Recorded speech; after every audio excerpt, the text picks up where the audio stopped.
We mark Earth Day 2024 with scientists telling us in April we've had record heat in many locations around the world after we just experienced the hottest March on record. This is on top of 2023 being the warmest year recorded. Our guest says it's time to accept climate change is making some of us depressed and anxious. And now we're increasingly reading about the effects, mental health effects of anticipation of these things. You mentioned climate anxiety and so forth. There's data on youth in particular globally that even daily experience of intrusive anxiety about climate change is the norm. Yet there are ways to cope. Dr. Gary Belkin is an acclaimed psychiatrist who founded and leads the Billion Minds Institute, which aims to bring attention to what he calls the social climate crisis. If we care for each other, we exponentially raise our ability to care for the planet. That it's really that social fabric that is a necessary factor. And this is Conversations on Healthcare.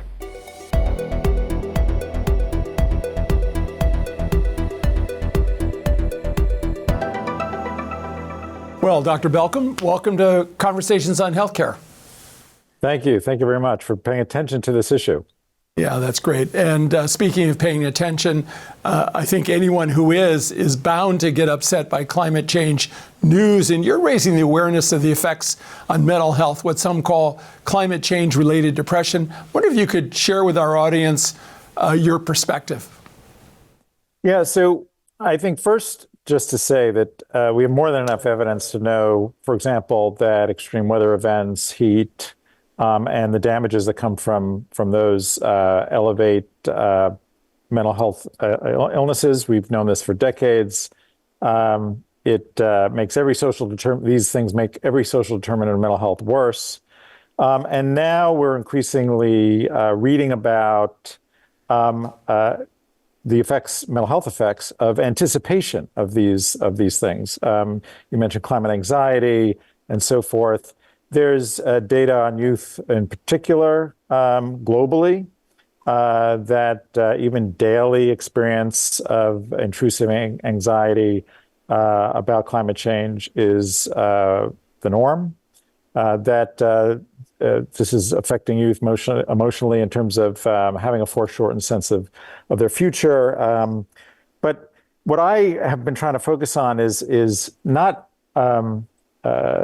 just the fact that there is more mental health morbidity for our systems and practitioners to be aware of and to worry about and to be ready for.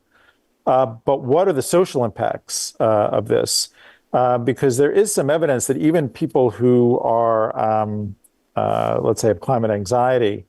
The more interesting question is, what does that do to them in terms of the choices that they make, but also in their motivation and mobilization to act on these issues?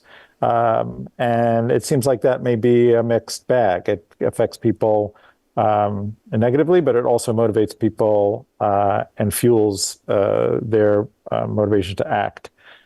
Well, Dr. Belkin, I think along those lines, you write about the concept of psychological tipping points, when hope can give way to hopelessness and a sense of responsibility to retreat by those with the power to avert a worsening crisis.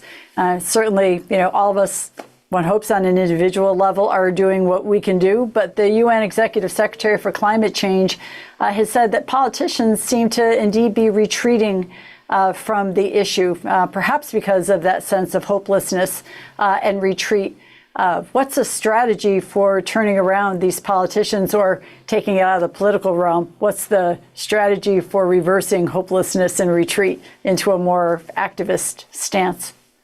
Well, I think the first thing we have to do is just appreciate the psychological dimensions of all of this, that it can diminish hope in some, drive motivation in others, that it acts at individual levels of particularly those more directly facing these issues in terms of real added risk of mental illness and even intergenerational effects of that.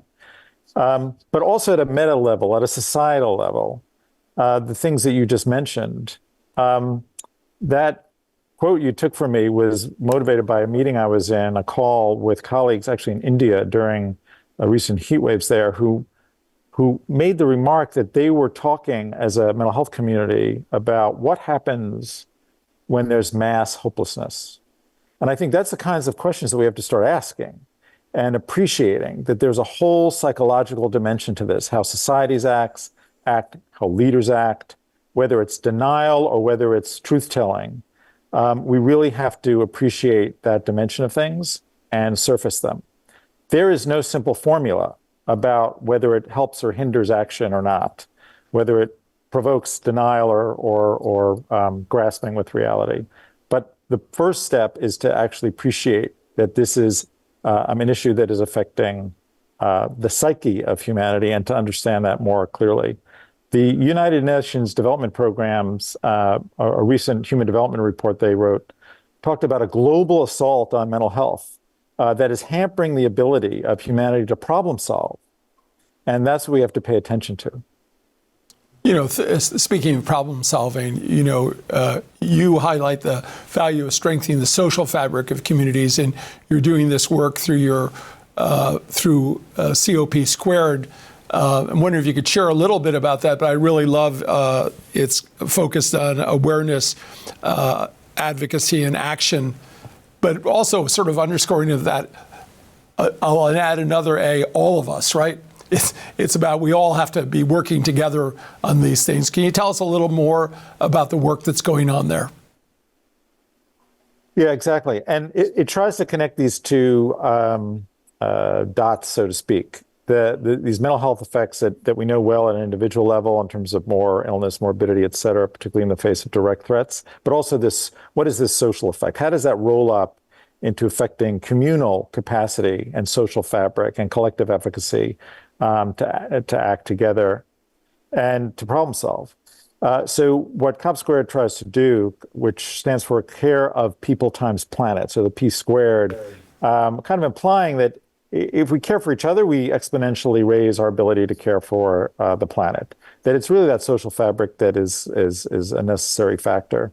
And so to look at mental health from both levels, as micro and macro levels. So we brought together what's now about, I don't know, I think we're at 460 organizations and growing who have self-identified as acting on, caring about, trying to do something about researching these kinds of multi-dimensions to mental health, which as a field, we rarely do, right? Our community mental health systems, mental health policy has really focused on very specific illnesses, certain kinds of care for it, done in certain places.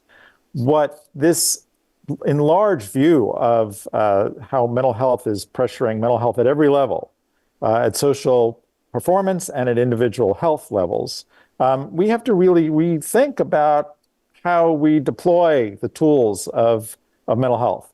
And that's really what COP Squared has been about, and taking things we know that really put in the water mental health promotion, prevention, and not just in isolated clinics and the kind of practice systems that we've relied on to date. We need to think about the mental health of communities in a whole different way. You know, I'm thinking a couple of thoughts here. Certainly about the work of Robert Putnam, sort of Bowling Alone, where he really sort of talks about the cultivation of social capital. We're bowling a lot, but we're not bowling together in leagues. And then you've got Vivek Murthy, who's really talking about social isolation that's sort of happening.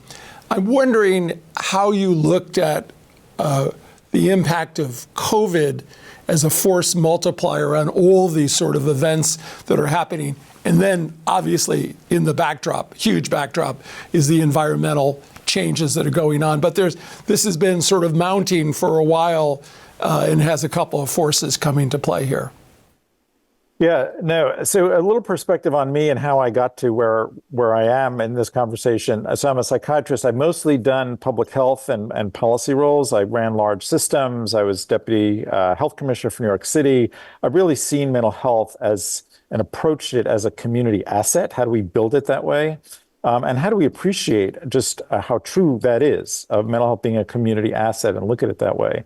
it's instrumental for all sorts of things. So when we look at intergenerational poverty, when we look at community violence, there are always mental health issues at the root, either as accelerants of them or as the consequences of them. And so how do we do mental health in ways that actually address it as that accelerator, that lubricant of either social change or worsening progress? And so that's what I've been about. And I unlearned most of my community mental health working in the global South, in sub-Saharan Africa, in the Caribbean, working with health NGOs, working with development and anti-poverty efforts that approach health as this either social strengthener or this social casualty of these problems. And I thought, we have to address mental health that way. And the way they were doing health was skilling up community members to do most of the work. So it really was collaborative, it was co-creative, but it was also capacity building. It strengthened the ability for schools and households and daycare centers and job training programs and faith communities to be equipped to be the front lines of mental health that they are. And there's now a huge evidence base on what's been called task sharing, that a lot of the skills that we've reserved for professionals to care for people, but also a lot of the skills to implement prevention and promotion methods, resilience building methods, can be done by lay people. And so when I was in New York City, when I was the deputy health commissioner here, I took all that global South learning and we put it on the streets of New York City and showed that this is doable, this is scalable, and it's the way to connect those dots. We have to reimagine the real estate of where mental health happens, and it's everywhere in the community. And we would do that, getting back to your question, we should do that anyway, irrespective of climate change. It's just a better mental health approach. And I have to tell you, I've been arguing for this for a decade or so. COVID has been a game changer in people appreciating that, mental health is about the social fabric and whether we save that and whether we can rely on that and lean on that. So we need very new approaches to deploy our mental health tools for social fabric building than the way we organize mental health care now. Well, of course, everything that you say, I hear also through the lens of primary care as well as behavioral health. It's the same kind of set of issues around the task sharing, around getting it out into the community.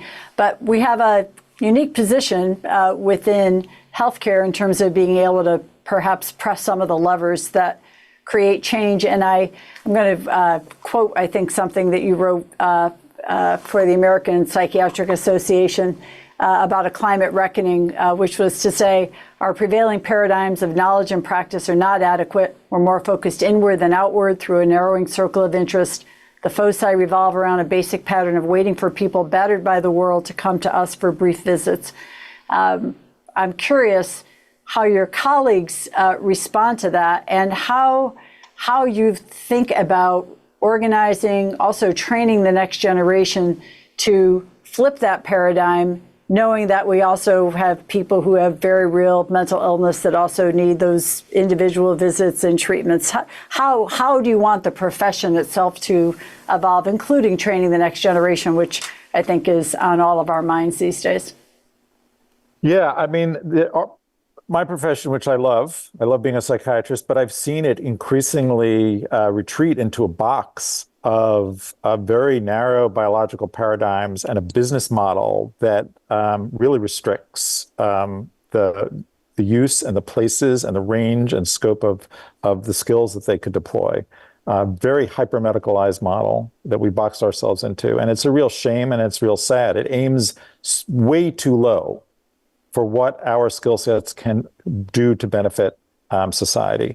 And so, for example, this kind of task sharing approach, which we did in New York City, I would do site visits at a lot of these efforts. There was one effort that SEED granted funding between community-based organizations of all sorts who got funding to identify what did they think were their mental health priorities of the people that they saw. And then they would choose a behavioral health partner to help coach and skill them and support them and back them up. So it really changed a lot of things, the hierarchy of knowledge, how partnerships, who set the problem agenda, et cetera. And I have to tell you, I would do site visits at these. And I remember meeting one place, which was for drop-in runaway youth in New York City, that trained peer coaches, like 20-somethings, to be basically more sophisticated psychotherapists to youth who were young teenagers, and a psychiatrist who would supervise the peer coach, the peer counselor. And so I was in a session with them, and the psychiatrist said, you know, if you ever said to me that I would supervise some non-professional person who's going to take care of some at-risk youth that I would never see, I'd say you were crazy. And she paused and, almost holding back tears, said, this is the most rewarding work I've ever done. My skills reach further. It reaches people who I'd never see, that our system never touches, and who would not come to me otherwise. And this is liberating. Mm-hmm. And I think as a profession, we have to demand this approach.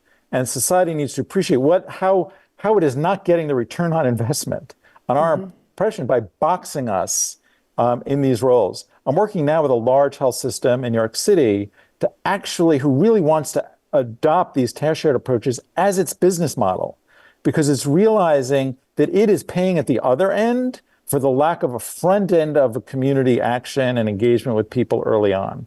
And I do think that in my experience, it's not about the professional culture. It's about the business model. And you know what? We can change the business model. Mm-hmm. Well, there's so much to unpack there. Certainly, the whole issue of workforce training and training in a different technique. These community health workers could be very useful in terms of that. Very excited about the work that you've done on the streets in New York City. But I do want to sort of pull the thread a little more on public policy. You and your colleagues want to leverage public policy to deal with climate change, yet the Yale Climate Opinion Survey says only 46% of American adults think global warming will really personally harm them. How do you make change in that backdrop, or do you necessarily say, I'm not going to follow polls, I'm going to follow the general data that I see and proceed forward? I'm not running an election here. I'm trying to really address the critical issues that people are dealing with. Well, first of all, I'd note that the Yale poll, those results are a mirror image from 5 years ago. And so there has been a real shift in recent years. And I think it follows data that people are most describing impact on their lives and emotional effects depending on their exposure to these climate effects. And increasingly, that is becoming more of the country. I was on a National Academy of Science study committee looking at the Gulf region of the United States, and we did site visits and meetings with community members. And mental health just is everywhere. I mean, we're going to see more of this.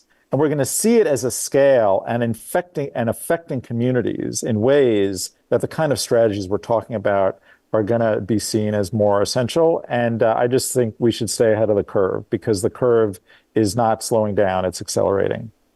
Well, I know we always think systematic review in healthcare is one of the sine qua nons of getting to the answers. And I know there was a systematic review of climate change and mental health studies with a couple of interesting reports. One was that people who struggle with their mental health due to things like droughts or rising temperatures may not get the kind of attention as those who survive a major kind of mass event like a hurricane, tropical storms, or wildfires, that we just don't recognize the toll it's taking on them. That trauma-related conditions such as PTSD were absent from most of the studies, and that some aspects of climate change elicit just sort of mixed or null responses from participants in terms of, I think, recognizing it. So I guess my question to you is, do you think as a society, particularly around that first one, paying attention to people who are experiencing the day-to-day in their neighborhood, in New York City, in rural America, are getting the kind of attention to the impact of climate change as those who find themselves in the midst of the events that are on the news 24 hours a day until they've passed? Yeah, I mean, we have data to show that at least people self-report a degree of being emotionally affected by climate change is correlated with their perception of being exposed to it. And it's interesting. Their perception of being exposed may actually not correlate certain, objective measures of exposure, like frequency of storms or storm damage or stuff like that. So there is kind of a subjective element, perhaps, in people feeling vulnerable. But it does seem that perception of, at least, of being more exposed to these emotional effects. But I would say is you see what you look for. I don't know the degree that we have made it a routine, let's say, for clinicians to ask about people's worry about this. I think there is a movement within the mental health field for what's called climate-aware therapy that therapists have to assume, particularly with younger generation patients, that they're all thinking about it. And so to start asking about it. I want to sort of put over here perceptions of exposure and sort of to pivot a little to, we have the Biden administration focusing on positioning climate as an economic issue, and the administration highlighting the money that will create new jobs in industry in many communities, wondering if that's really compelling. And then the other sort of point, the communities that we care for all live in poverty. And economics plays such a role, race plays such a role in all of this, right? The folks that are highly impacted are people who live in very distressed neighborhoods. It's not to say that there isn't a larger issue affecting everybody, but race, economics plays a role. Do you think the work that's coming out of the Biden administration is going to impact that particular population in meaningful ways? Oh, wow. There's a lot of questions there. First of all, this administration has been the first to really talk about climate justice and just transitions and all of that, and just the history that most of the climate affected communities and most damage prone are the more disinvested, historically oppressed communities in the country. So that's now whether their policies are the right fit to mediating that reality is complicated. And I think the political aspect of a green economy, both wants, in some ways, I would say that there are critics in the climate space who feel like it's trying to message that we can have our cake and eat it too, that we can shift our economy but still have prosperity. And I do think that avoid certain trade-offs about consumption, sustainability, and so forth, that growth, economic growth for its own sake, is part of why we're in this mess. So we need to be careful about what we're replacing it with.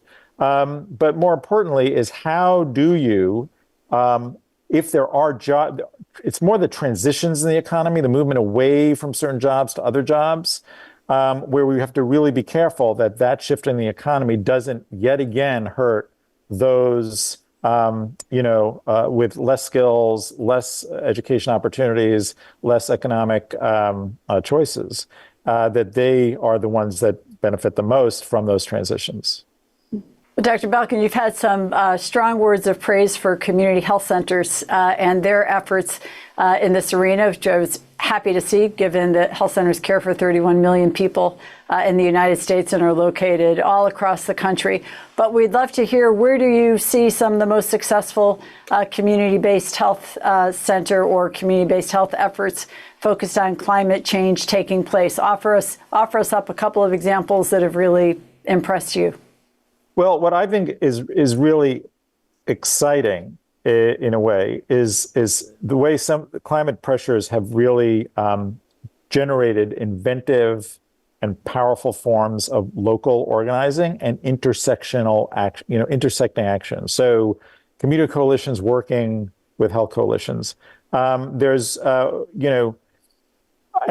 irrespective of climate, that's just better community mental health. And I do think that community mental health centers and community health centers, primary care, FQHCs, are in a real bind because they're always underinvested. They're always under reimbursed for the current model of really just barely hanging on to meeting basic needs, primary care capacity, and people who need chronic medical care.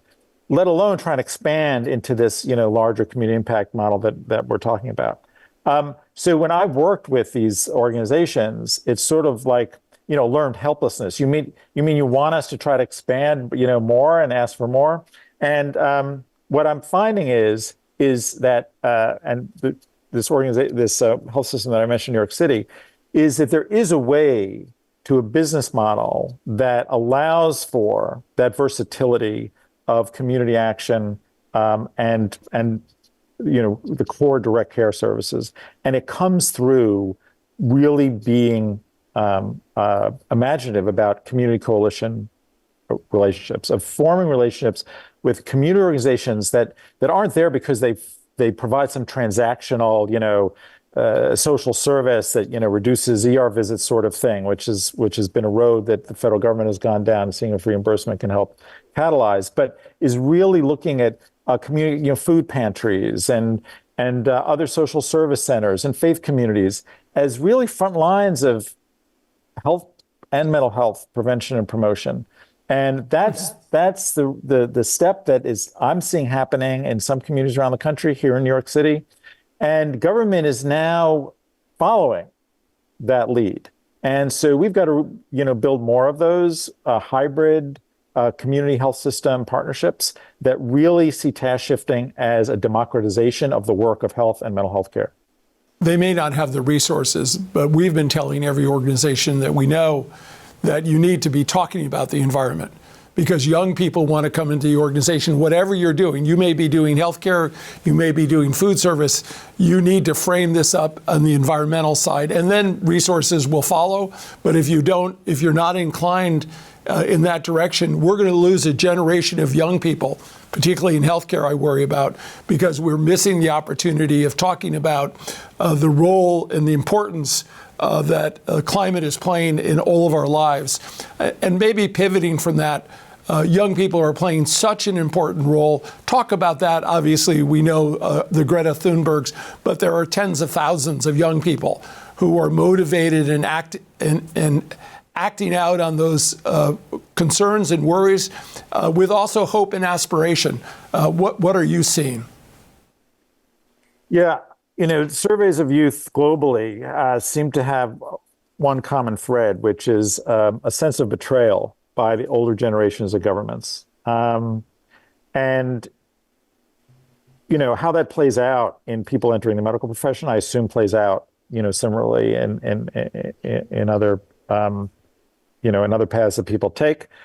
It's on their minds, but also what I worry about is if we don't do what you suggest is make it visible and have those conversations, that we could be facing intergenerational rifts that really do start to affect society in many ways. I give a course to residents, climate psychiatry, and in the fourth year of training, and they tell me that this is the first time this topic has come up. And they, some of them just shrug it off. Others are really angry about it.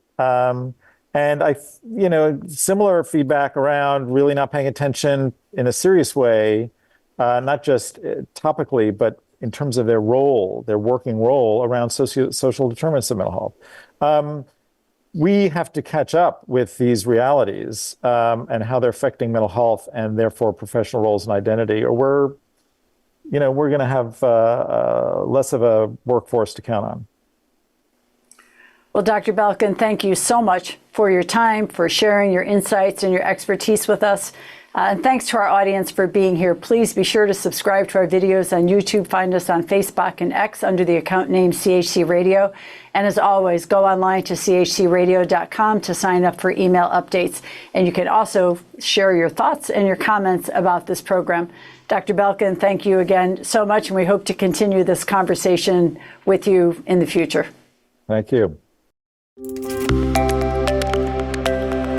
This copyrighted program is produced by Conversations on Healthcare and cannot be reproduced or retransmitted in whole or in part without the express written consent from Community Health Center, Inc. The views expressed by guests are their own, and they do not necessarily reflect the opinion of Conversations on Healthcare or its affiliated entities.